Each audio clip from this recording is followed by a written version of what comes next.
Clean up nicely to supersize and grow your business. Cinderella, to me, is a perfect example of cleaning up nicely. Most of us know that story. Most of us know Cinderella, and that she turns from a scullery maid or the servant in her home to the princess, right? Princess Cinderella. Now, clean up nicely. This idiom, this expression's been around since the 1800s. 1856, it was about cleaning, and when it meant to profit, it came as in to clean up, meaning to make a profit, came about in 1878. But it means, of course, when someone appears exceptionally attractive, stylish, or well-groomed, it suggests that they take time to improve their appearance and to pay attention to how it is that they show up. What does this have to do with growing and building and supersizing our business?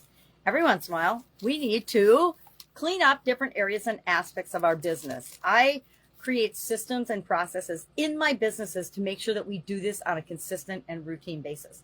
I grew up in the personal care and food products and actually toilet paper and diapers and paper towel industry. That's where I started my career out of college.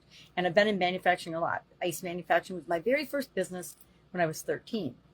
And so I've always cared a lot about how clean and sanitary our conditions are. If I wouldn't eat it, if I wouldn't feed it to myself or my kids, I'm not going to serve it or have it be available to anyone else. That's just been my personal philosophy. But what are some ways that we can do spring cleaning, or we can clean or spruce up our businesses to make them more attractive to the people that we serve? Because the more attractive they are to the people that we serve, the nicer they look, the nicer they are, the better they are. The more people, the more ideal people that we want to serve and want to work with will be attracted to us. So some ways to do that are by reviewing your clients. Guess what? One of the fastest ways to change and spruce up your business is to choose better clients. And better means more appropriate and closer to the ideal people that you want to serve. I think most of us, if we've been in business any amount of time, we've had at least a couple of client horror stories where we decided we were going to serve people that weren't right for our business or right for our products or services, or we didn't match when it came to core values and goals and objectives, or expectations were off, and had to deal with that and had to learn from that. And the more and the quicker we do that, the better off we are and the faster our business will grow, because our business supersizes when we're serving the people that we're really here to serve, not just anybody and everybody on the street. So review your customers. Set some new goals. Sometimes all we need to do is reevaluate and set different goals and objectives than we have in the past. Sometimes we need to clean out the clutter in our business. That includes everything, not just physical clutter, but mental clutter, cultural clutter. Sometimes we get bad habits that sneak into our business and our life. And we need to say, wait a minute, why am I eating all that junk food? Why am I, drinking all that pop? I wonder where that came from. Pop, coffee, and junk food. That's definitely from my past. And sometimes we need to clean up our diet just like we need to clean up our business. Sometimes we need to clear up our expenses and keep track of, are there places where we are losing cash flow or spending money where we just don't need to? I worked for an organization, a very big company, 100 million plus. And when I joined the organization, they didn't do a couple things. Number one, they didn't budget. I don't know how they had gotten it along for almost 100 years and never created budgets. They just did what they always did. And the other thing that they didn't do is they didn't get bids, probably because they didn't do budgets. So when they had big jobs, it just went to somebody's uncle's cousin's friend, things like that. And because of that, they were paying double, triple, quadruple, even 5, 6, 7 to 10 times what they should have been paying for certain products and services and supplies. And so we cleaned up a lot of that when I was part of that organization.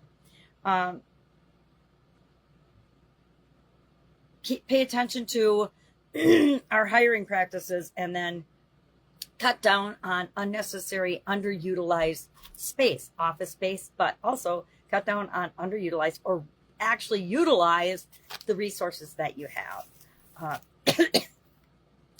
When it comes to other areas and aspects of our business and areas that I am really big about shoring up and cleaning up on a regular basis is our standard operating procedures, our processes, our systems, our automations. Every time someone new joins the organization, we review our SSOPs, which is our standard operating procedures. Every time someone leaves our business, we review those processes and procedures. We have exit interviews. We have hiring processes and practices. And every time we use them, we say, does this process still work? Is there a place I can improve this process or this system? And it goes and applies to every area and aspect of the business, not just hiring, not just manufacturing, not just maintenance, not just electrical, etc. Every function of the business. I can't read my writing. Clear up big operations, and then look at systems and procedures. Those are just a couple of things I wrote down because that's what comes to mind to me with this particular idiom or expression. So I'd love to know your experience with it. Do you clean up and review systems and processes and procedures in your business on any frequency? I recommend at least annually. There's a lot of processes and procedures that we use in our business that we don't change. Our emergency action plan, guess what? If we utilize it, we're going to review it. But otherwise, if we don't use it for 5 years, we still review it annually to make sure it still makes sense. We do that with all of our processes and procedures. You don't have to, but I recommend it. I highly recommend it because then things are less likely to fall through the cracks as you're building and growing and supersizing your business. All right, have an awesome day. That's it. I will, of course, see you tomorrow with another interesting idiom. What does it mean? Where does it come from? And how might you use it to grow and build your business right now?